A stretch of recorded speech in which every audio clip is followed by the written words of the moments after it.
I want a Toyota Tundra Ford F-150. Well, good morning, everybody. How are you today? And that's right, I want a Toyota Tundra based on the Ford F-150. Now, what am I talking about? Well, I'm going to get to that, but have you seen the options and things that Ford is offering or has thrown into the F-150? It is amazing. It is fantastic. I went out the other day out of curiosity. I thought, there's the new 2021 Ford F-150 coming out. And of course, we have the redesigned Toyota Tundra coming. And I thought, I'm going to take a look at the F-150 just to get an idea of what the competition is doing and hoping that Toyota at least keeps up with them, right? I got to say, I was more than impressed. The interior and the options on the new Ford F-150 are awesome.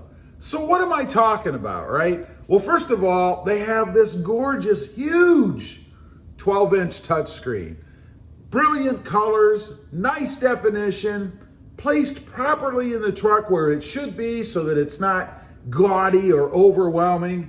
It looks fantastic. Love it. I love the tech stuff anyway. So throwing that thing into the F-150, Toyota, you better be paying attention. Next up, this is very innovative, I think. I've never seen this in a truck before, but they have the center console, and it actually flips forward. So if you were to grab it from the back, it would flip down and forward, going across the center console cup area where the gear selector is, which, by the way, there's a button you can push that will lower the gear selector down flush with the center console area, right? The handle, the shifter, so that you have a flat surface, so that you can flip that center console lid over and you have a workspace, like a table in between you and the passenger seat.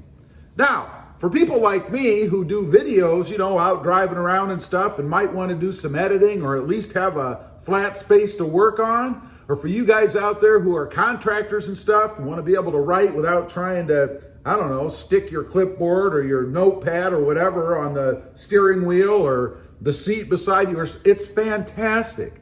I love it. What an innovative, cool idea, right? The gauge cluster. Oh my God, it's awesome. You turn the truck on, from what I've seen, and it's all digital.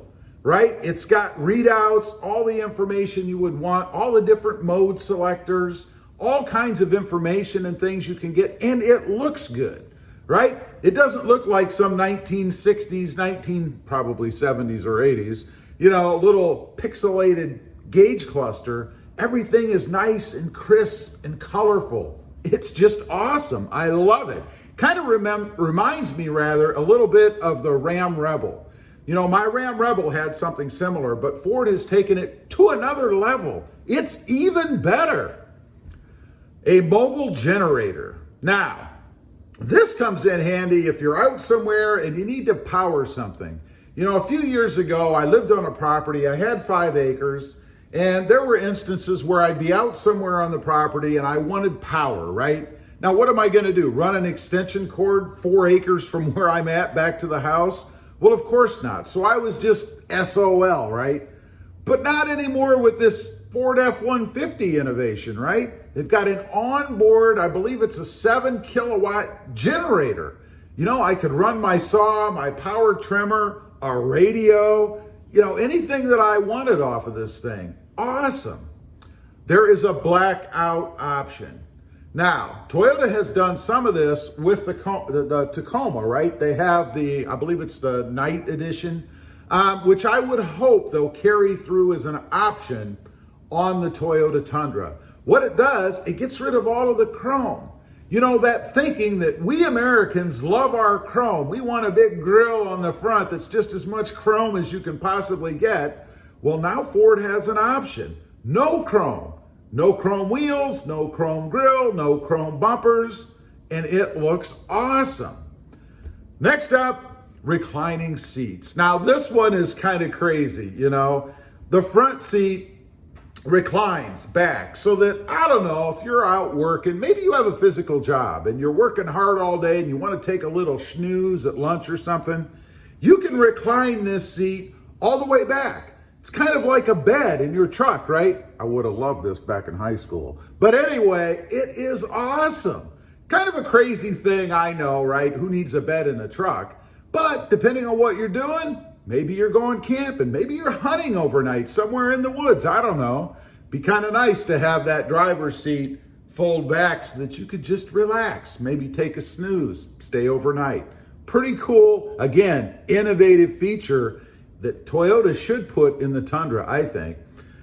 Next up, and this is another kind of crazy one, and we're kind of going to the extremes here now, right? Kind of shows how far some of the manufacturers are going to get an upper leg, I guess, to get ahead of the competition a little bit. Speakers in the seat headrests. This is kind of cool, I think. You know, there is a group of people, and I'm one of them, who likes some pretty nice sound in their trucks, right? Why not put a speaker? And why hasn't anybody done this before? Why not have a speaker in the headrest right behind you? I mean, your ears are here, right? The headrest is here. It's a great idea. Another innovative idea. Toyota, are you listening? Last up, we got to talk about fuel economy a little bit. You know, it's still not fantastic. I looked up the 2021 Toyota Tundra, and it's rated 13 miles per gallon in the city and 17 miles per gallon on the highway. This new F-150, and I was looking at I believe it's the Lariat trim level, if I'm not mistaken, and it was the four-door, I don't know what they call it, Super Crew, Quad, whatever it is. It's the four-door version of the F-150. Their fuel economy is 18 in the city, 23 on the highway. It's still not great fuel economy. I know in talking about this new next generation Tundra that's coming, there's been a lot of huge numbers thrown around out there. You know, 30 mile per gallon in a full-size truck. You know, looking at the F-150 and where they're at right now with their, what is it, twin turbo hybrid 2.7 liter, whatever it is, motor that they have, and they're only putting out 18 and 23.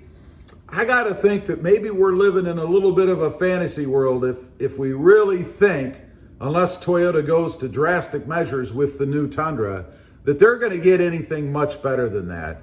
You know, if they got 25, 26 mile per gallon combined, I think they'd probably be pushing it for what the full-size normal truck can do. Now, obviously, if you go to an electric-based or more hybrid system, you can do better than that, but there's always a cost, either financially or in power loss, so unless you go all electric. So we'll see, not that great. But anyway, I think that Toyota really needs to pay attention here, right? They need to put out an F-150 based, for lack of a better way to describe it, Toyota Tundra.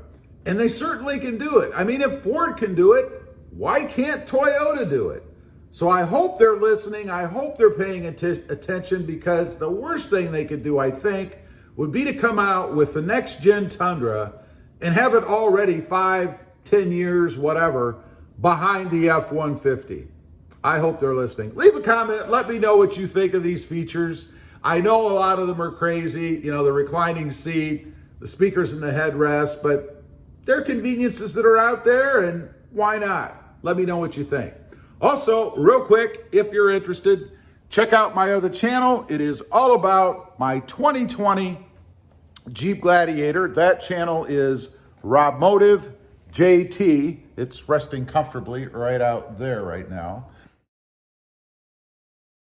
Also, don't forget to click that notification bell so that you don't miss out on any upcoming videos.